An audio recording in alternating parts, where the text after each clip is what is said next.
Hello guys, I hope you are doing well for your NEET exam.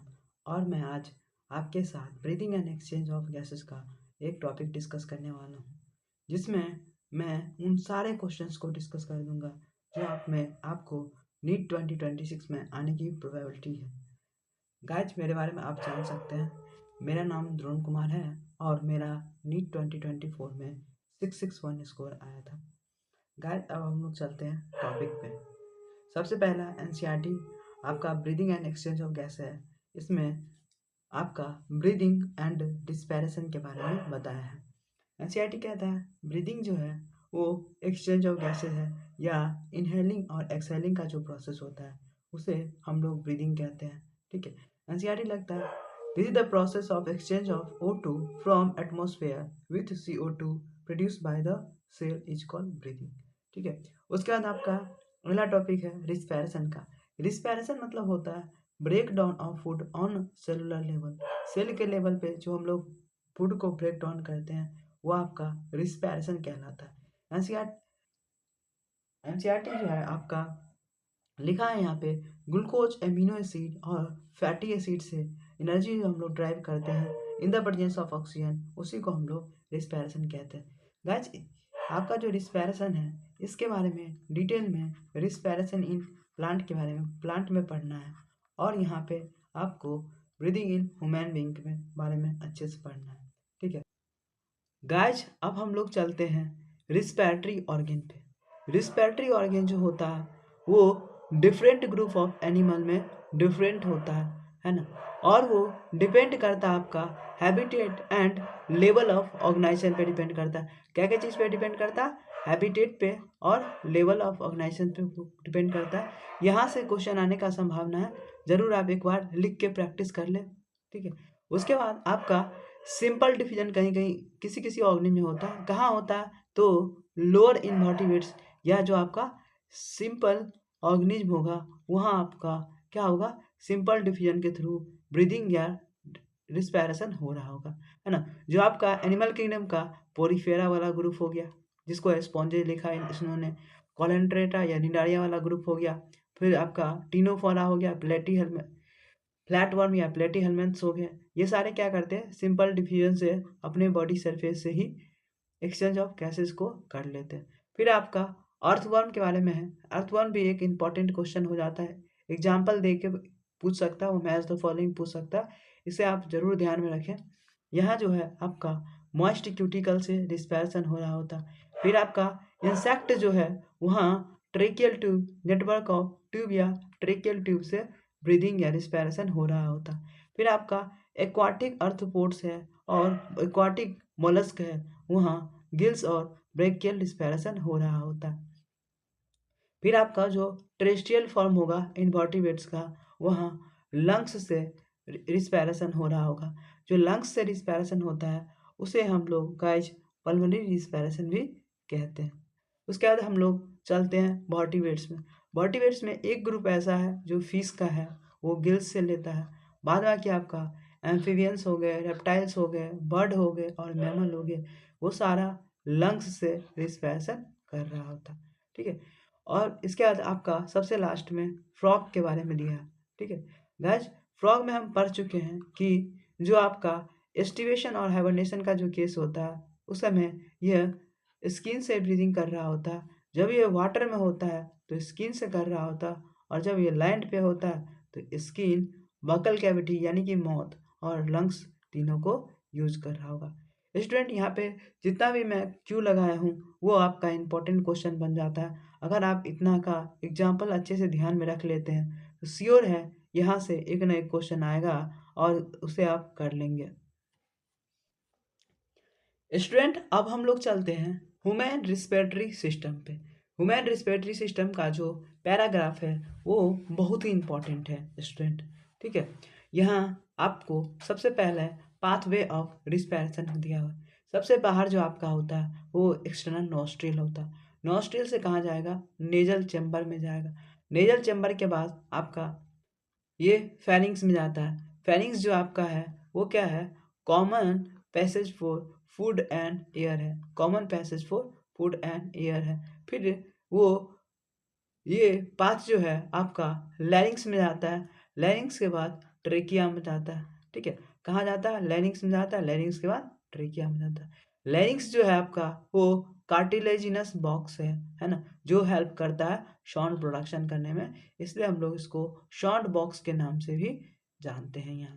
फिर आपका जो लैरिंग्स के बाद हमारा ट्रेकिया हो जाता है। ट्रेकिया जो है एक स्ट्रेट ट्यूब होता है जो मिड थोरैसिक कैविटी में जाके डिवाइड करता है ना। वो right and left primary bronchi बनाता है। इसमें ट्रेकिया जो है, इसके बारे में आपको ये इंपॉर्टेंट याद रखना कि T5 के लेवल पे है ना ये डिवाइड होता है, और कहाँ तक जाता है? तो मिड थोरैसिक कैविटी तक जाता है। फिर आपका ब्रोंकाई जो है वो सेकेंडरी टर्सरी टर्मिनल ब्रोंकियल्स वगैरह में डिवाइड होके है ना ब्रोंकियल्स बना लेगा, है ना।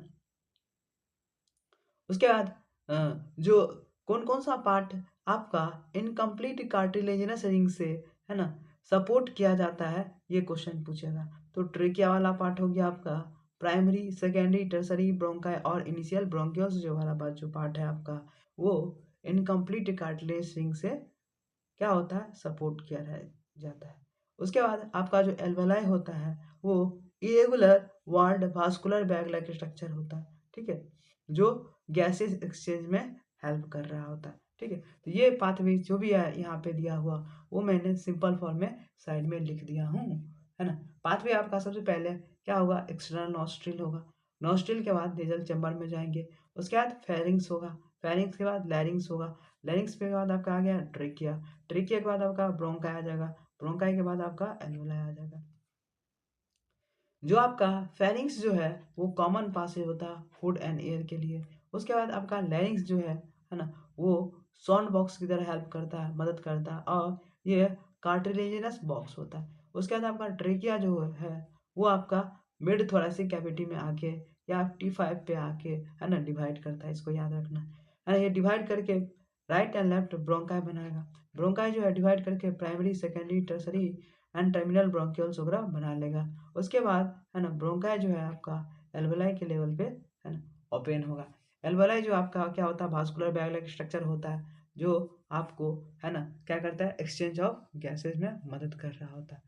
गाइस यहाँ पे जो भी क्यू वाला पॉइंट है वो बहुत ही इंपॉर्टेंट है, कृपया करके आप इसे एक दो बार नोटबुक पे लिख ले, सो डैट आपको ये लर्न हो जाएगा। ठीक है, और यहाँ से पक्का श्योर है कि अगर क्वेश्चन आया तो क्यू वाला पॉइंट से ही आएगा आपका। स्टूडेंट, आपका जो पाथवे ऑफ ऑक्सीजन ट्रांसपोर्ट है आप उसको इजीली से इस फिगर से अच्छे से समझ सकते हैं। जो आपका सबसे बाहर वाला लेयर होता है ना, वो आपका एक्सटर्नल नोस्ट्रिल हो जाएगा। एक्सटर्नल नोस्ट्रिल के अंदर जो जाएंगे ये वाला रीजन आपका नेजल चैम्बर कहलाएगा। ये जो भी रीजन है आपका नेजल चैम्बर कहलाएगा। नेजल चैम्बर के बाद क्या आएगा? जस्ट उसके बाद आपका फेरिंग्स वाला पोर्शन आएगा। कौन सा आएगा? फेरिंग्स वाला पोर्शन। फेरिंग्स वाला पोर्शन क्या है? यहाँ पे आपका नोज का भी ओपनिंग है, और अब यहाँ पे आपका माउथ का भी ओपनिंग है। तो इसके बारे में एनसीईआरटी आपका लिखा है, फेरिंग्स जो है आपका क्या है? कॉमन है किसके लिए? फूड एंड एयर के लिए। It is common for food and air. ठीक है, फूड एंड एयर के लिए होता है। फिर आपका यहाँ से जस्ट आगे बढ़िएगा तो क्या आ जाएगा? आपका लैरिंग्स आ जाएगा। लैरिंग्स आ जाएगा, फिर आपका विंड पाइप हो गया, लैरिंग्स आ जाएगा, लैरिंग्स के बाद ट्रेकिया। ठीक है, और इसके पोस्टेरियम में आपका क्या होगा? ओसोफैगस होगा। ठीक है, और ये आपका देख सकते हैं यहाँ पे एपिग्लॉटिस है। एपिग्लॉटिस क्या करता है? जब फूड आ रहा होता है तो इसको इधर से ढक देता है, ढकने से क्या हो जाता है? इधर आपका फूड पाइप में, सॉरी विंड पाइप में आपका फूड नहीं जाता है। लैरिंग्स के बाद आप लोग देख सकते हैं कि आपका ट्रेकिया, ट्रेकिया जो आता है कहाँ तक आता है? मिड थोरैसिक कैविटी का आता है और T5 लेवल तक आता है, और उसके बाद डिवाइड हो जाता है ब्रोंकाई में। ब्रोंकाई आपका primary, secondary, tertiary bronchi, initial bronchioles, terminal bronchioles वगैरह बना रहा होता है, और लास्ट में आपका एल्वेलाई वगैरह बन जाता है। फिर आपका आगे जो एनसीईआरटी लिखता है, एनसीईआरटी लिखता है जो आपका लंग्स होता है, लंग्स है ना कवर किया जाता है किससे? तो two layer of pleural membrane. किससे? Two layer of pleural membrane से। जो अंदर वाला होगा वो इनर प्लूरल मेम्ब्रेन होगा, और जो बाहर वाला होगा वो आउटर प्लूरल मेम्ब्रेन।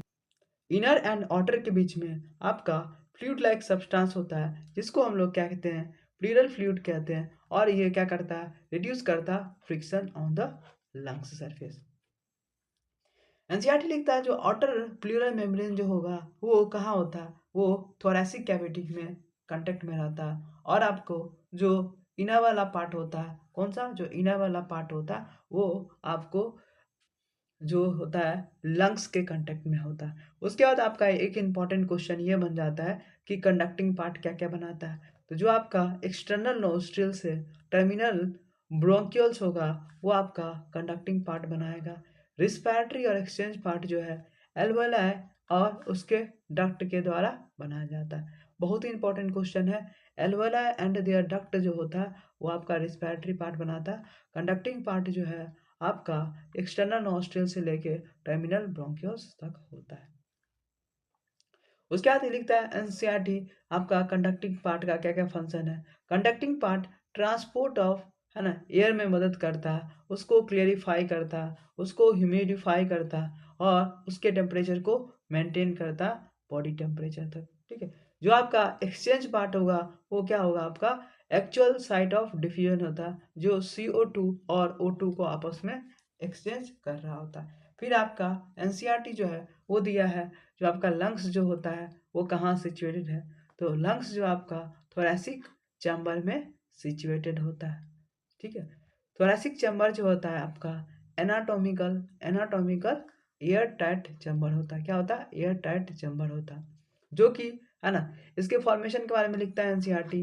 जो आपका, है ना, थोरैसिक चैम्बर है वो डॉर्सली यानी कि पीछे से साइड से क्या होगा, वर्टिबल कॉलम से गिरा हुआ रहता है। जो वेंट्रल साइड होता वहाँ आपका स्टर्नम होता, और जो लेटरल साइड होता वहाँ रिब्स होता। जो लोअर साइड वाला पार्ट है वहाँ पे आपका डोम शेप डायाफ्राम कवर कर रहा होता है। स्टूडेंट, अब हम लोग थोरैसिक चैम्बर कैसे बनता है इसके बारे में देखेंगे। तो थोरैसिक चैम्बर का सबसे आगे वाला पोर्शन जो है, ये वाला पोर्शन जो है, इसको स्टर्नम बोन के नाम से जाना जाता है। ठीक है। जो आपका पीछे वाला बोन है वो आपका वर्टिबल कॉलम है ना, क्या है, वर्टिबल कॉलम है। फिर जो आपका साइड का बोन है, साइड का जो भी बोन है आपका, वो आपका रिब्स है। तो हम लोग ये बोल सकते हैं कि ये डॉर्सल साइड से वर्टिबल कॉलम से बना है, लेटरल साइड से आपका रिब्स से बना हुआ, और फ्रंट साइड से स्टर्नम से बना हुआ। और नीचे का साइड देखेंगे तो ये मसल्स है, ये मसल्स आपका डायफ्राम का मसल्स है। स्टूडेंट, इसी बात को यहाँ पे लिखा गया है कि जो आपका थोरैसिक चैम्बर होता है वो form dorsally by vertebral column, ventrally by sternum and laterally by ribs, है ना। साइड से रिब्स से बना होता है, पीछे से ये वर्टिबल कॉलम से बना होता है, और ये आगे से स्टर्नम बोन से बना हुआ होता है, और नीचे से डोम शेप डायफ्राम का मसल्स लगा हुआ होता है। ठीक है। अब ये क्या होता है, एक एयर टाइट चैम्बर होता है। तो जो भी इसमें वॉल्यूम में चेंज होगा, है ना, क्यों चेंज होगा, जस्ट भी पढ़ना है, एक्सटर्नल और इंटरनल कोस्टल मसल्स के द्वारा होता है या फिर डायफ्राम मसल्स के द्वारा होता है, वो यहाँ पल्मोनरी वॉल्यूम में चेंज में दिखता है। अब हमें पढ़ना है रिस्पिरेशन इन्वॉल्व्स फॉलोइंग स्टेप्स, मतलब स्टेप्स के बारे में पढ़ना, कौन कौन सा स्टेप्स होगा, है ना, उसके बारे में पढ़ना। तो सबसे पहला क्या होगा, है ना, जो आपका लंग्स होगा, पल्मोनरी सिस्टम होगा, वहाँ वेंटिलेशन होगा। वेंटिलेशन मतलब एयर आना, है ना, और CO2 इनरिच एयर जो है उसको बाहर निकाला जाएगा। फिर क्या होगा, डिफ्यूजन ऑफ गैसेज होगा, O2 and CO2 across the alveolar membrane. उसके बाद क्या होगा, transport of gases by the volume फिर थर्ड स्टेप में क्या होगा, transport of gas by the blood होगा। अगला स्टेप्स आपका क्या है, O2 और CO2 का डिफ्यूजन होगा across the tissue and blood. उसके बाद क्या होगा, O2 का यूटिलाइजेशन हो जाएगा, जिसको हम लोग सेलुलर रिस्पिरेशन में अच्छे से जानेंगे। आगे हम लोग को पढ़ना है मैकेनिज्म ऑफ ब्रीदिंग, मतलब ब्रीदिंग में क्या क्या स्टेप्स इन्वॉल्व होते हैं। ब्रीदिंग में मेनली 2 स्टेप्स इन्वॉल्व होता है। तो 2 स्टेज लिखा आपका एनसीईआरटी। ठीक है। इसमें क्या होता है, तो एक तो इंस्पायरेशन होता है, दूसरा एक्सपीरेशन होता है। इंस्पायरेशन मतलब क्या होता है, सांस लेना, है ना, एटमॉस्फेयर एयर को ड्रॉन इन करना। उसके बाद एक्सपीरेशन जो होता है वहाँ पे क्या होता है, जो एल्वेलर एयर था उसको रिलीज आउट करना, जो एल्वेलर एयर है उसको रिलीज आउट करते हैं, उसी को हम लोग कहते हैं एक्सपीरेशन। अगला प्रोसेस क्या है, देखिए, जो आपका इंस्पिरेशन और एक्सपीरेशन होता है वो प्रेशर डिफरेंस प्रेशर डिफरेंस के कारण होता है between atmosphere and thoracic cavity, between atmosphere and thoracic cavity. ठीक है, तो प्रेशर ग्रेडियंट में बनाया जाता है। ठीक है, the movement of air into and out of the lungs is guide out by the pressure gradient, है ना। जो आपका प्रेशर ग्रेडियंट होगा वो बनाया जाएगा, उससे आपका इंस्पिरेशन और एक्सपीरेशन हो रहा होगा। जब इंस्पिरेशन होता है तो क्या होता है ना, जो लंग्स का प्रेशर होता है वो एटमॉस्फेरिक प्रेशर से कम हो जाता है, लेस देन एटमॉस्फेरिक प्रेशर हो जाता है आपका, है ना। तो हम ये कह सकते हैं कि एटमॉस्फेयर के रिस्पेक्ट में निगेटिव प्रेशर है। क्या है? एटमॉस्फेरिक के रिस्पेक्ट में निगेटिव प्रेशर है। तो यहाँ पे आपका निगेटिव प्रेशर मैकेनिज्म पे हमारा लंग्स जो है इंस्पिरेशन करता है। निगेटिव प्रेशर पे आपका लंग्स जो है इंस्पिरेशन करता है। और जब आपका एक्सपीरेशन होता है उस समय क्या होता है आपका जो थोरैसिक कैविटी का जो प्रेशर होता है हायर होता है। तो थोरैसिक कैविटी का प्रेशर हायर होता है तो क्या होता है आपका एयर अंदर से बाहर की ओर मूव कर जाता है। ठीक है, जब थोरैसिक कैविटी का प्रोसेस, जब थोरैसिक चैम्बर का प्रेशर कम होता है तो क्या होता है बाहर से इनर साइड में आपका एयर आ जाता है। ठीक है, अच्छा, प्रेशर ग्रेडियंट को मेंटेन करने वाला 3 मसल्स है। कौन कौन सा है आपका? डायाफ्राम है, external and internal coastal muscles. ठीक है, एक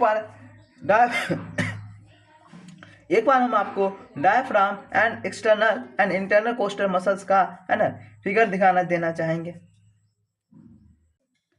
स्टूडेंट, यहाँ हम आपको external intercostal muscles, internal intercostal muscles के बारे में बताने वाले हैं। जो आपका रिब्स के बाहर जो लगा होता है वो आपका एक्सटर्नल इंटरकोस्टल मसल्स होता है। जो रिब्स के अंदर में अटैच रहता है ना, वो आपका इंटरनल इंटरकोस्टल मसल्स होता है। और जो नीचे से लगा होता है, नीचे से कवर कर रहा होता है, उसको हम लोग डायाफ्राम कहते हैं। डायाफ्राम।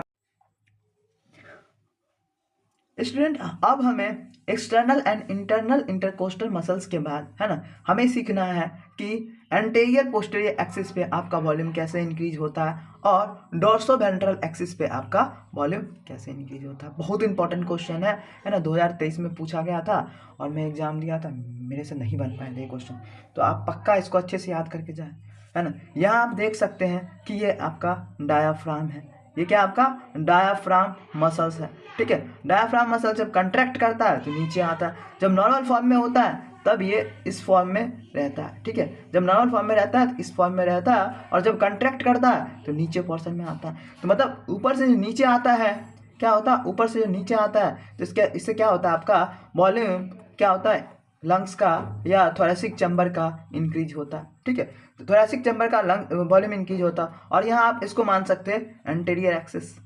ठीक है, और इसको मान सकते हैं आप पोस्टीरियर एक्सिस। ठीक है, तो जब आपका डायाफ्राम कंट्रैक्ट करता है तो उस समय एंटीरियर एंड पोस्टीरियर एक्सिस पे आपका वॉल्यूम इंक्रीज होता है। इसी बात को एनसीईआरटी यहाँ लिखता है कि एंटीरियर पोस्टीरियर एक्सिस में वॉल्यूम कैसे इंक्रीज होता है। तो लिखा है contraction of diaphragm, contraction of diaphragm जो होगा उससे क्या होगा आपका volume of the thoracic chamber increase होगा। किस एक्सिस में इंक्रीज होगा? तो एंटीरियर पोस्टीरियर एक्सिस में इंक्रीज हो रहा होगा। ठीक है, anterior posterior axis and dorsoventral axis के बाद हमें ये सीखना है कि आपका एयर इनफ्लो कैसे होगा, मतलब अंदर कैसे आएगा। तो आपका एनसीईआरटी लिखता है जब इंट्रापल्मोनरी प्रेशर आपका लेस देन होता है एटमॉस्फेरिक प्रेशर से, उस समय क्या होता है एयर इनसाइड की तरफ लंग्स में आता है। ठीक है, ये कैसे हो रहा होता है? तो कंट्रैक्शन ऑफ डायाफ्राम के कारण, कंट्रैक्शन ऑफ डायाफ्राम के कारण और contraction of external intercostal muscle के कारण ये प्रोसेस आपका हो रहा होता है। ठीक है, जब कंट्रैक्ट करता है तो ऐसा होता है, फिर आपका जब रिलैक्स करेगा तो ऊपर की तरफ जाएगा। क्या होगा? ऊपर की तरफ जाएगा।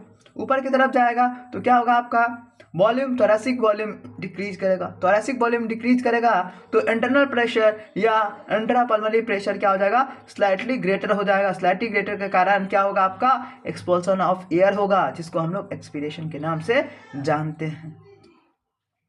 एक्सपीरेशन और इंस्पिरेशन का जो आपका यहाँ पे टॉपिक है ये बहुत ही इंपॉर्टेंट है, यहाँ से पक्का क्वेश्चन आने का चांसेस है। इसको आप अच्छे से, है ना, देख ले। अगर आपको नहीं समझ में आ रहा है तो फिर आप कमेंट करें, फिर से हम एक बार वीडियो बना देंगे।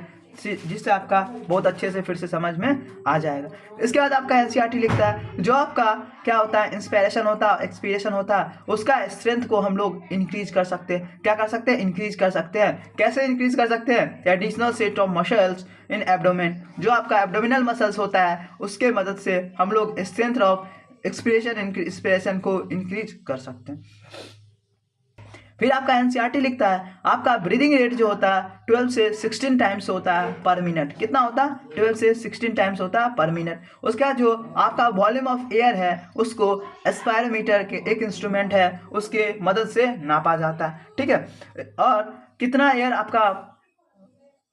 एयर आपका थोरैसिक चैम्बर एकोमोडेट कर पाता है, इससे ये पता चल जाता है। फिर इससे हम लोग क्लिनिकल असेसमेंट या पल्मोनरी डिसफंक्शन के बारे में पता लगा लेते हैं और जो डिजीज होता है उसके अकॉर्डिंग ट्रीट कर रहे होते हैं। उसके बाद हमें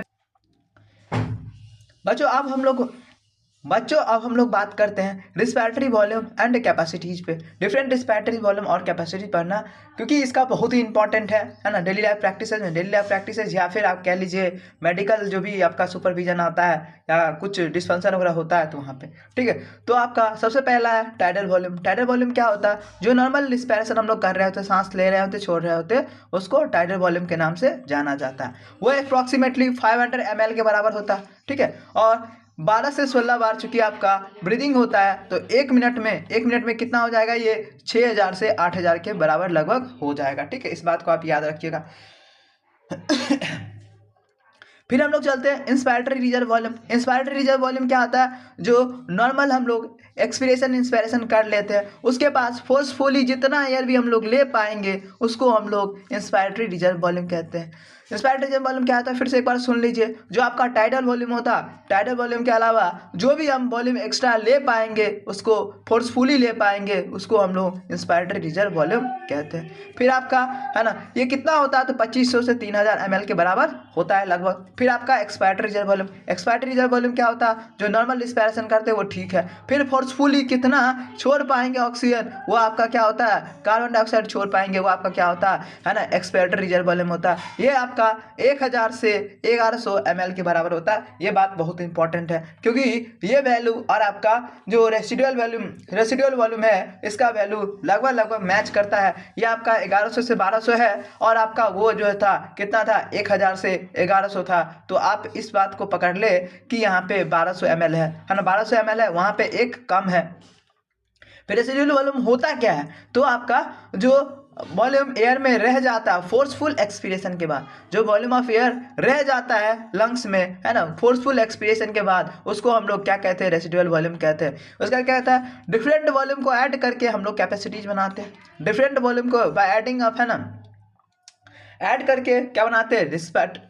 कैपेसिटी बनाते हैं, ठीक है। तो यहाँ पे आपका सबसे पहला इंस्पिरेटरी कैपेसिटी। इंस्पिरेटरी कैपेसिटी क्या होता है? इंस्पिरेटरी कैपेसिटी कुछ नहीं, बस आप टाइडल वॉल्यूम और इंस्पिरेटरी रिजर्व वॉल्यूम है उसको ऐड कर दें। इसको ऐड कर दीजिएगा, आपका बन जाएगा क्या? इंस्पिरेटरी कैपेसिटी बन जाएगा, इंस्पिरेटरी कैपेसिटी बन जाएगा। फिर आपको टाइडल वॉल्यूम और एक्सपिरेटरी रिजर्व वॉल्यूम को ऐड कर दीजिएगा तो क्या बन जाएगा? आपका एक्सपिरेटरी कैपेसिटी बन जाएगा। बहुत ही सिंपल है ना। फिर आपका बात आता है फंक्शनल रेसिडुअल वॉल्यूम पे। फंक्शनल रेसिडुअल वॉल्यूम क्या होता है? फंक्शन जो भी वॉल्यूम ऑफ एयर बच जाता है लंग्स में है ना नॉर्मल एक्सपीरेशन करने के बाद, वही आपका फंक्शनल रेसिडुअल वॉल्यूम होता है, वही फंक्शन कर रहा होता है।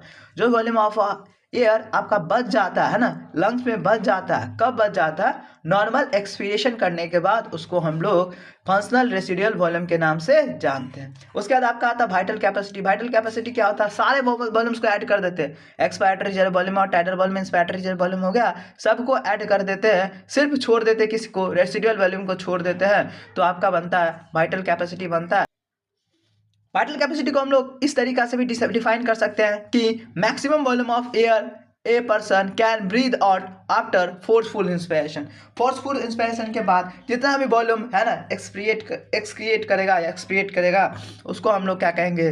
वाइटल कैपेसिटी कहेंगे। उसके बाद आपका आता है total lung capacity. Total lung capacity क्या होता है? वाइटल कैपेसिटी में ही हम लोग रेसिडुअल वॉल्यूम को ऐड कर देते तो क्या बन जाता है? आपका total lung capacity. Total lung capacity सारा कुछ आ जाएगा, रेसिडुअल वॉल्यूम आ जाएगा, expiratory reserve volume, tidal volume आ जाएगा और इंस्पिरेटरी रिजर्व वॉल्यूम भी आ जाएगा, ठीक है। अब बात करते हैं हम लोग है ना एक्सचेंज ऑफ गैसेज कैसे होता है ना और कहाँ कहाँ होता है। तो एक्सचेंज ऑफ गैसेज सबसे पहले आपका एल्वेलाई के साइड पे होता है। प्राइमरीली कहाँ होता है? आपका एल्वेलाई के साइड पे होता है, जहाँ पे आपका एक्सचेंज ऑफ गैसेज हो रहा होता है O2 और CO2 का एक्सचेंज हो रहा होता है। फिर इसके बाद कहाँ होता है, तो ब्लड और टिश्यू के बीच में होता है। ठीक है, कहाँ होता है, ब्लड और टिश्यू के बीच में होता है। कैसे होता है, सिंपल डिफ्यूजन से होता है। पहला बात क्या है कि कहाँ होता है, तो प्राइमरीली आपका एल्वेलाई के साइड पे होता है। फिर आपका कहाँ होता है, ब्लड एंड टिश्यू के साइड पे होता है। कैसे होता है, तो सिंपल डिफ्यूजन के थ्रू होता है ना। और इसको क्या क्या फेवर कर रहा होता है, तो फेवर आपका प्रेशर डिफरेंस या कंसंट्रेशन डिफरेंस है ना, फेवर कर रहा होता है। दूसरा क्या फेवर कर रहा होता है, सेलेब्रिटी फेवर कर रहा होता। और तीसरा क्या है, थिकनेस ऑफ मेम्ब्रेन है ना, इसको फेवर कर रहा होता है। ये बात को याद रखिएगा। तो एक्सचेंज ऑफ गैस में आपको इतना याद रखना है ना। प्राइमरी कहाँ होता है, प्राइमरी एल्वेलाई पे होता है। सेकेंडरी कहाँ होता है, ब्लड और टिश्यू के बीच में हो रहा होता है। उसके कैसे होता है, सिंपल डिफिजन से होता है। और आपका क्या क्या चीज़ पे बेस है या फेवर क्या कर रहा होता है, तो प्रेशर और कंसंट्रेशन डिफरेंट हो गया, और आपका सॉल्विटी हो गया, और थिकनेस ऑफ द मेम्ब्रेन हो गया। ये तीन चीज फेवर कर रहा होता है। उसके बाद आपका कहता है pressure contributive at the individual gas है ना। किसी एक गैस के द्वारा जो भी प्रेशर लगाया जाता है उसको हम लोग पार्शियल प्रेशर के नाम से जानते हैं। किसी एक गैस के द्वारा जो भी प्रेशर लगाया जाता है ना, उसको पार्शियल प्रेशर के नाम से जानते हैं। जो आपका ऑक्सीजन के कारण जो प्रेशर होगा उसको क्या कहेंगे, पार्शियल प्रेशर ऑफ ऑक्सीजन। जो आपका कार्बन डाइऑक्साइड के कारण जो प्रेशर होगा उसको क्या कहेंगे, partial pressure of carbon dioxide है ना। जो भी डिजॉल्व ऑक्सीजन होता है ना हमारे बॉडी में, उसका पार्शियल प्रेशर बहुत ही इंपॉर्टेंट होता है। क्यों इंपॉर्टेंट होता है, क्योंकि जब कभी भी मान लीजिए पार्शियल प्रेशर इस लेवल से कम हो जाएगा, 95 से कम हो जाएगा ऑक्सीजनेटेड लेवल में है ना, तो हम लोग को oxygen gas cylinder oxygen mask लगाने का जरूरत पड़ जाता है। ठीक है, जब भी 95 से कम हो जाएगा तो ऑक्सीजन मास्क लगाने का जरूरत पड़ता है पेशेंट में, इसलिए बहुत ही इंपॉर्टेंट है, बहुत इंपॉर्टेंट टेबल है। यहाँ से आने का भी चांस है। जो आपका एटमॉस्फेयर होता है वहाँ पे पार्शियल प्रेशर ऑफ ऑक्सीजन जो होता है आपका 159 होता है। जो आपका एल्वेलाई होता है 104 होता है। उसके बाद कितना होता है, ब्लड में क्या होता है, डीऑक्सीजनेटेड ब्लड में 40 होता है ना, और टिश्यू में 40 होता है। जो आपका ऑक्सीजनेटेड ब्लड 95 होता है। ठीक है, फिर आपका कार्बन डाइऑक्साइड भी इंपॉर्टेंट है। ये एटमॉस्फेयर में कितना 0.3 एटीएम होता है। फिर आपका एल्वेलाई साइड पे कितना होता है, 40 होता है। ब्लड में कितना 45 होता है। ब्लड ऑक्सीजनेटेड ब्लड में कितना होता है, तो 40, और उसके बाद टिश्यू में कितना होता है 45 है ना। इस वैल्यू को जरूर याद रखिए, 45 40 के बीच में वैरी कर रहा होता है। ठीक है, और ये आपका कितना वैरी करता है, ये आपका 95 और 40 सेम रीजन है ना, 40 सेम है, तो अब इसको आप ध्यान में रख सकते हैं, है ना, कोई बड़ी बात नहीं है ना। एक बार दो बार प्रैक्टिस करने से आपको याद हो जाएगा। ट्राई कीजिए इसको लर्न कर लेने का, क्योंकि ये बहुत ही इंपॉर्टेंट वैल्यू है। क्योंकि जब कभी भी पेशेंट को है ना ऑक्सीजन का कमी होगा तो पार्शियल प्रेशर से ही पता करेंगे हम लोग पार्शियल प्रेशर कितना है। और बेसिकली ऑक्सीजनेटेड ब्लड का पता क्या आता है, 95 एटीएम होना चाहिए। इससे कम जाता है तो ऑक्सीजन मास्क लगाने का जरूरत पड़ जाता है। ठीक है, इस फिगर को आप देख लीजिएगा, 104/40 लिखा हुआ है। ठीक है, उसके बाद आपका ऑक्सीजनेटेड ब्लड का यहाँ पे दिया है, और आपका डीऑक्सीजनेटेड ब्लड का यहाँ पे दिया हुआ है। ठीक है, ठीक है, इसको एक बार देख लीजिएगा। उसके बाद आगे चलते हैं हम लोग। जो आपका CO2 और ऑक्सीजन का ग्रेडियंट जो होता है वो हमें क्या करता है, जो डिफ्यूजन ऑफ गैस होता है उसको करने में मदद कर रहा होता है। ठीक है, कहता है सॉल्युबिलिटी ऑफ CO2 जो होता है 20 से 25 टाइम्स होता है। मतलब ज़्यादा सॉल्युबल कौन होगा, CO2 होगा, या O2 होगा तो CO2 होगा। ठीक है, कहता है amount of CO2 that can diffuse through the diffusion membrane permit difference in partial pressure is much higher than the oxygen. इसका मतलब ये हो गया कि पार्शियल प्रेशर ऑफ ऑक्सीजन है ना, पार्शियल प्रेशर ऑफ ऑक्सीजन और पार्शियल प्रेशर ऑफ CO2 अगर सेम रहेगा तो CO2 का जो डिफ्यूजन होगा वो फास्टर होगा। किससे होगा, ऑक्सीजन से फास्टर होगा। ठीक है, ये बात लिखा कि कार्बन डाइऑक्साइड का जो डिफ्यूजन होता है वो बहुत ही फास्टर होता है। किससे फास्टर होता है, तो ऑक्सीजन से फास्टर होता है। इस बात को याद रखिएगा। क्या है, किसका फास्टर है, तो CO2 का आपका डिफ्यूजन रेट फास्टर है। उसके बाद अगला पॉइंट पे चलते हैं हम लोग। क्या क्या मदद कर रहा होता है डिफ्यूजन में, क्या क्या मदद कर रहा था डिफ्यूजन में, मदद कर रहा था आपका 3। अब हमें बात करना है डिफ्यूजन में क्या क्या मदद कर रहा होता है। डिफ्यूजन में आपका 3 लेयर आ जाता है। पहला तो है ना squamous epithelium of the alveoli आ जाएगा। दूसरा बीच में जो मेम्ब्रेन होगा वो आ जाएगा बेसमेंट मेम्ब्रेन। और तीसरा आ जाएगा एंडोथेलियम ऑफ द कैपिलरीज आ जाएगा। ये 3 मेम्ब्रेन होता है, ये 3 मेम्ब्रेन सपोर्ट कर रहा होता है डिफ्यूजन में, है ना। ये क्या है, पतला पतला सा सिंगल लेयर का, है ना, आपका मेम्ब्रेन है, जिससे डिफ्यूजन करना बहुत ही आसान हो जाता है। तो क्या लिखा, thin squamous epithelium of the alveoli हो गया, दूसरा है एल्वेलर एपिथेलियम हो गया, तीसरा बेसमेंट मेम्ब्रेन है जो आपका थिन, है ना, स्ट्रक्चर बना होता, सपोर्ट कर रहा होता है ना, किसको, एंडोथेलियम को, और स्क्वामस एपिथेलियम को सपोर्ट कर रहा होता है बेसमेंट मेम्ब्रेन। इस चीज को याद रखिएगा, है ना। टोटल थिकनेस कितना आता है, मच लेस देन मिलीमीटर आता है, जो आपको बहुत ही अच्छा कंडीशन बनाता है, फेवरेट करता है किसको, ऑक्सीजन को इधर से इधर जाने में, और कार्बन डाइऑक्साइड को इधर से इधर जाने में। फिर कार्बन डाइऑक्साइड यहाँ आ जाएगा, फिर इसको नॉस्ट्रिल के द्वारा, है ना, रिमूव कर दिया जाएगा, कहाँ, एटमॉस्फेयर में। इसी बात को आपका एनसीईआरटी लिखता है, all the factors in our body are favourable for the diffusion of O2 and alveoli to the tissue and CO2 from the tissue to alveoli. ठीक है, यहाँ पे आपका जो भी आपका मेंशन है, मतलब डायग्राम में दिया हुआ, इसको याद रखिएगा। पहला क्या है, बेसमेंट मेम्ब्रेन, ठीक है, उसके बाद एंडोथेलियम, उसके बाद आपका आरबीसी, उसके बाद आपका ब्लड कैपिलरीज यहाँ पे, उसके बाद स्क्वामस एपिथेलियम जो दिया हुआ है, इसको याद रखिएगा। यहाँ से लेबलिंग का क्वेश्चन आ जाता है, पक्का आता है गाइस, पक्का आता है स्टूडेंट, इसको, है ना, अच्छे से दिमाग में रखिए। स्टूडेंट अब हम लोग बात करने वाले हैं ट्रांसपोर्ट ऑफ गैस पे, है ना। बहुत ही सिंपल टॉपिक है, लेकिन बहुत ही इंपॉर्टेंट है ना। जो भी आपका ऑक्सीजन का डिफ्यूजन हो रहा होता है वो 97% ऑफ द आरबीसी के द्वारा होता है ना। 97% ऑफ द O2 होता है, जो आपका 97% आरबीसी के द्वारा ट्रांसपोर्ट किया जाता है, और आपका 3% जो होता है वो प्लाज्मा के द्वारा ट्रांसपोर्ट किया जाता है। फिर आपका CO2 में बात कीजिएगा तो 20 to 25% आपका आरबीसी के द्वारा ट्रांसपोर्ट होता है, 70% आपका बाइकार्बोनेट आयन के फॉर्म में ट्रांसपोर्ट होता है, मतलब SCO3 माइनस आयन के फॉर्म में ट्रांसपोर्ट होता है, और का 7% जो होता है वो प्लाज्मा के थ्रू ट्रांसपोर्ट हो रहा होता है। स्टूडेंट अब हम लोग चलते हैं ट्रांसपोर्ट ऑफ ऑक्सीजन पे। ठीक है, ट्रांसपोर्ट ऑफ ऑक्सीजन में हमें ये पढ़ना है कि आपका हीमोग्लोबिन जो होता है वो आपका ऑक्सीजन को ट्रांसपोर्ट कर रहा होता है। हीमोग्लोबिन क्या होता है, एक iron containing red colour pigment होता है। इसके बारे में ये दिया एनसीईआरटी। जो कहाँ प्रेजेंट रहता है, वो आरबीसी में प्रेजेंट रहता है। हीमोग्लोबिन क्या करता है, ऑक्सीजन के साथ बाइंड करता है, और वो रिवर्सिबल मैनर में बाइंड करता है। कैसे बाइंड करता है, तो रिवर्सिबल मैनर में बाइंड करता है, और ऑक्सी हीमोग्लोबिन कम्प्लेक्स बनाता है। ऑक्सी हीमोग्लोबिन कम्प्लेक्स HbO2 होता है। HbO2 जो होता है ना, वो Hb+O में O2 में टूट रहा होता है। ठीक है, और ये रिएक्शन फॉरवर्ड रिवर्स रिएक्शन दोनों चल रहा होता है। जब टिश्यू के साइड पे होता है तो ये वाला रिएक्शन फॉरवर्ड चलता है, और जब एल्वेलाई के साइड पे होता है तब ये बैकवर्ड रिएक्शन आपका चल रहा होता है। ठीक है, तो रिवर्सिबल मैनर में जो होता है ये बहुत इंपॉर्टेंट है, क्योंकि आपका कार्बन मोनोऑक्साइड जो है ना वो स्टेबल कंपाउंड बना लेता है हीमोग्लोबिन के साथ, जो कि आपका ब्रेक डाउन नहीं होता। ठीक है, ये बात याद रखिएगा। उसके बाद आप देखिए, इच हीमोग्लोबिन मॉलिक्यूल जो होता है, जिसके पास क्या होता है, 4 ऑक्सीजन को कैरी करने का कैपेसिटी होता है। कितना ऑक्सीजन, तो मैक्सिमम आपका 4 ऑक्सीजन। ये भी क्वेश्चन यहाँ पे इंपॉर्टेंट हो जाता है। फिर आपका देखिए, जो हीमोग्लोबिन बाइंड करता है ऑक्सीजन के साथ, वो किस पे डिपेंड करता है, तो प्राइमरीली डिपेंड करता है, प्राइमरीली मतलब मेनली डिपेंड करता है आपका पार्शियल प्रेशर ऑफ O2 पे। किस पे, पार्शियल प्रेशर ऑफ O2 पे। उसके बाद partial pressure of CO2, hydrogen ion concentration and temperature जो है आपका अदर फैक्टर है, उस पर भी डिपेंड कर रहा होता है। यहाँ से हम लोग जो ग्राफ निकालते हैं तो कैसा मिलता है, एस शेप ग्राफ मिलता है ना। एस शेप कुछ ग्राफ मिलता है, जिसको हम लोग सिग्मोइड कर्व कहते हैं, जो हमें क्या बताता है, कितना परसेंटेज सैचुरेशन हुआ, क्या हुआ, कितना परसेंटेज सैचुरेशन हुआ है, और आपका कितना पार्शियल प्रेशर ऑफ ऑक्सीजन है। तो आपका सिग्मोइड कर्व किसके बारे में बता रहा होता, percentage saturation of haemoglobin with O2, है ना, और पार्शियल प्रेशर ऑफ ऑक्सीजन के बीच में। ठीक है, ये आपका, इसको हम लोग क्या कहते हैं, ऑक्सीजन डिसोसिएशन कर्व के नाम से भी जानते हैं, क्योंकि मतलब हम लोग को ये, इसका मतलब ये हम लोग को ये बताता है कि कब आपका ऑक्सीजन और हीमोग्लोबिन एसोसिएट होगा और कब डिसोसिएट होगा, इसलिए इसको हम लोग ऑक्सीजन डिसोसिएशन कर्व भी कहते हैं। जब हम लोग एल्वेलाई के साइड पे होते हैं तो क्या होता है, वहाँ पे high partial pressure of O2 होता, लो पार्शियल प्रेशर ऑफ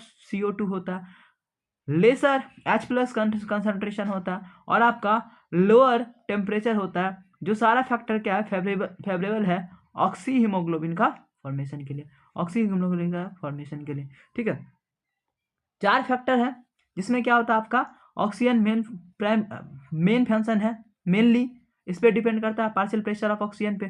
फिर आपका ये सारा फैक्टर जो है अदर फैक्टर है, सेकेंडरी फैक्टर है, ठीक है।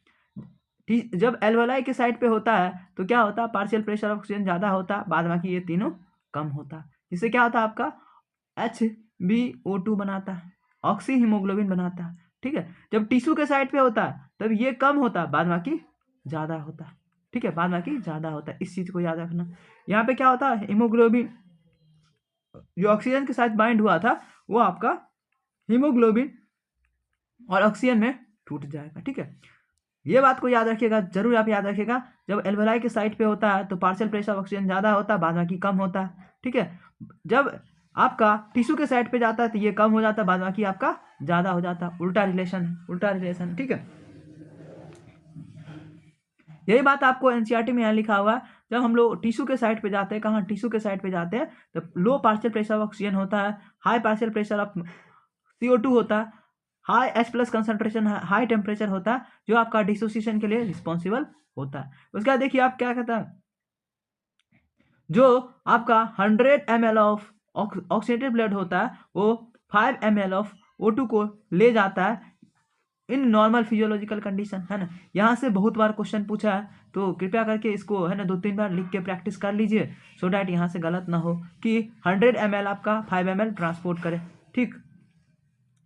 उसके बाद हम लोग पढ़ते हैं आगे, ट्रांसपोर्ट ऑफ कार्बन डाइऑक्साइड देखते हैं। ट्रांसपोर्ट ऑफ कार्बन डाइऑक्साइड हम लोग देख चुके हैं, क्या देखे हैं कि आपका 7% जो है प्लाज्मा के थ्रू होगा, 20 to 25% आपका RBC के थ्रू होता है, और आपका कितना परसेंट बच गया, 70% लगभग बाइकार्बोनेट के फॉर्म में हो रहा होता है, ठीक है।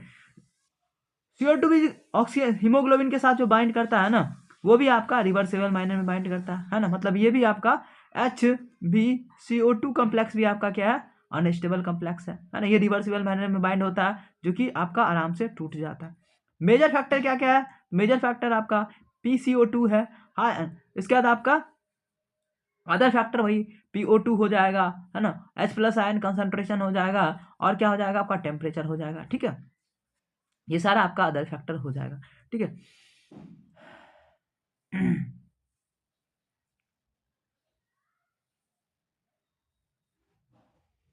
आपका एनसीईआरटी ये कहता है कि आपका PCO2 जो होता है वो टिश्यू के साइड पे ज़्यादा मात्रा में होता है, यानी कि टिश्यू के साइड पे आपका HbCO2 बनेगा, और आपका एल्वेलाई के साइड पे ये आपका ब्रेक डाउन होगा। जो आपका एल्वेलाई का साइड होता है वहाँ पे PCO2 कम होता है, तो ये रिएक्शन है ना फॉरवर्ड रिवर्स चलेगा, ठीक है, इस तरीका से।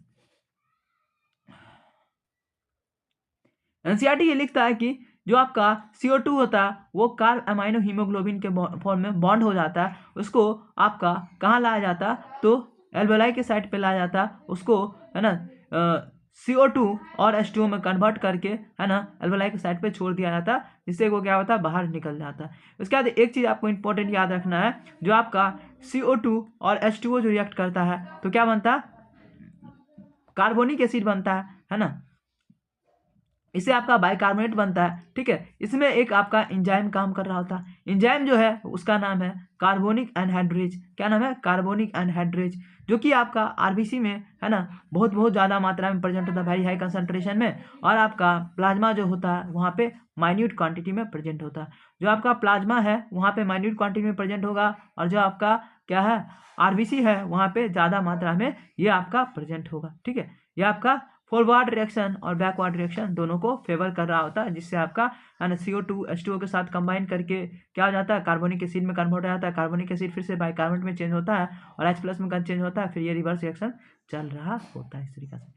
कहता है हमारा टिश्यू का जो साइट है वहाँ पे आपका CO2 ज़्यादा मात्रा में होता है। वो कैसे होता है, क्योंकि कैटाबॉलिक रिएक्शन जो चल रहा होता है वो आपका टिश्यू में चल रहा होता है, वहाँ पे CO2 का कंसंट्रेशन ज़्यादा हो जाता है, जिससे क्या होता है CO2 ज़्यादा उस समय वहाँ पे ज़्यादा अवेलेबल होता है, ठीक है। कहाँ पे, तो टिश्यू साइट पे, ठीक है। और एल्वेलाई साइड पे वो क्या होगा, तो ऑक्सीजन ज़्यादा प्रेजेंट होगा, क्योंकि ऑक्सीजन है ना बाहर से एटमोसफेयर से ले रहा होता है इंसान, ठीक है। उसके बाद देखिए every 100 ml of deoxygenated blood जो होता है 4 ml ऑफ CO2 को ट्रांसपोर्ट कर रहा होता है, ठीक।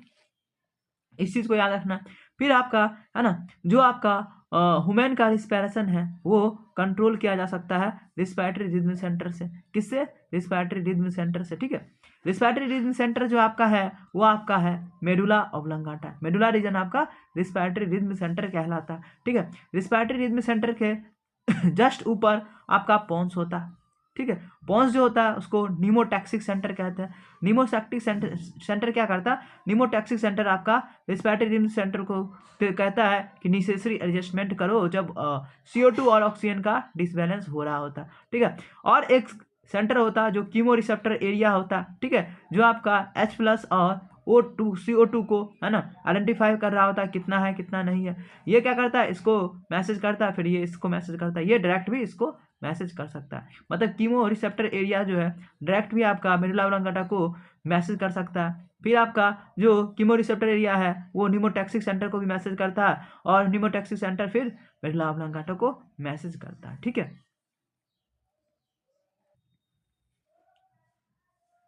एनसीईआरटी में आपका न्यूरल कंट्रोल एंड कोऑर्डिनेशन है, वहाँ जो ब्रेन का डायग्राम दिया है वहाँ आप देख सकते हैं मेडुला वाला ये रीजन है आपका, इसके जस्ट ऊपर आपका पोन्स वाला रीजन है। ठीक है, ये दोनों रीजन आपका रिस्पायरेशन को कंट्रोल कर रहा था। इसी के अराउंड कहीं आपका CO2H+ को चेक करने के लिए कोई रीजन होगा जिसको हम लोग कीमो रिसेप्टर एरिया कहते हैं, और वो इसको भी मैसेज करता है और इसको भी मैसेज करता है ताकि नेसेसरी एडजस्टमेंट किया जा सके। ठीक है, फिर आपका एनसीईआरटी का एक बहुत इंपॉर्टेंट लाइन है कि neural signal from the centres can reduce the duration of inspiration. Normally हम लोग ये सोचते हैं कि जब हम लोग का है ना ऑक्सीजन बॉडी में कम हो जाएगा तो जो ब्रीदिंग होगा डीप हो जाएगा, लेकिन क्या होता है ना जो ड्यूरेशन होता है ना कम हो जाता है, ड्यूरेशन जो है कम हो जाता है, क्योंकि जल्दी जल्दी सांस लेने लगते हैं तो ड्यूरेशन आपका कम हो जाता है। इस बात को याद रखिएगा, इस लाइन को याद रखिएगा, है ना। नॉर्मली लोग उल्टा सोचते हैं लेकिन यहाँ हो जाता है उल्टा। ठीक है, इस चीज़ को याद रखिएगा। उसके बाद दूसरा कीमो रिसेप्टर एरिया जो आपका है वो आयोटिक आर्क यानी कि आयोटा के आसपास में प्रेजेंट रहता, और वहीं कैरोटिड आर्टरी होता उस पर प्रेजेंट होता, जो आपका CO2 और H+ को है ना डिटेक्ट कर पाता है कितना नहीं है। ठीक है, उसके बाद है ना जो CO2 अगर इंक्रीज कर जाता है, H+ अगर इंक्रीज कर जाता है तो एक नेसेसरी एडजस्टमेंट जो होता है उसको फॉलो करवाता है। ठीक है, आगे आपका द रोल ऑफ ऑक्सीजन जो है रेगुलेशन ऑफ रिस्पायरेशन में है ना वो सिग्निफिकेंट नहीं है, मतलब ऑक्सीजन का कोई रोल ही नहीं है। मेनली आपका CO2 और H+ का रोल हो रहा होता किसमें? रिस्पायरेशन में। ठीक है, उसके बाद आप चलते हैं हम लोग आगे डिसऑर्डर्स ऑफ रिस्पायरेशन। डिसऑर्डर्स जो है पहला आपका अस्थमा है। अस्थमा में जो है क्या होता है? अस्थमा में क्या होता है? डिफिकल्टी इन ब्रीदिंग आने लगता है।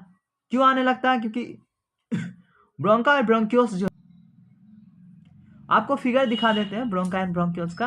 ये जो टर्मिनल वाला पोजीशन है वो आपका ब्रोंक्योल्स वगैरह हो गया, ये ब्रोंका वगैरह हो गया, है ना। यहाँ पे क्या होता है? इन्फ्लामेशन हो जाता है अस्थमा में, जिसके कारण क्या होता है? इंसान सांस लेने में छोड़ने में दिक्कत हो रहा होता है। इसी को हम लोग अस्थमा का नाम से जानते हैं। ठीक है, फिर आपका आ जाता है एम्फाइसेमा, है ना। एम्फाइसेमा जो आपका एक क्रॉनिक डिसऑर्डर्स माना जाता है। तो सबसे पहले क्वेश्चन जो आएगा क्रॉनिक डिसऑर्डर्स करके पूछेगा वो, तो आपको एम्फाइसेमा जवाब देना है। ठीक है, जिसमें क्या होता है? जो सरफेस एरिया होता है किसका? एल्वेलर वाल का सरफेस एरिया होता है वो आपका डिक्रीज कर जाता है। डिक्रीज होने से क्या होता है आपका, है ना, डिक्रीज होने से सांस लेने में दिक्कत हो रहा होता, और ये मेनली काहे को होता है? तो सिगरेट स्मोकिंग के कारण हो रहा होता है। आगे आपका ऑक्यूपेशनल रिस्पायरेटरी डिसऑर्डर।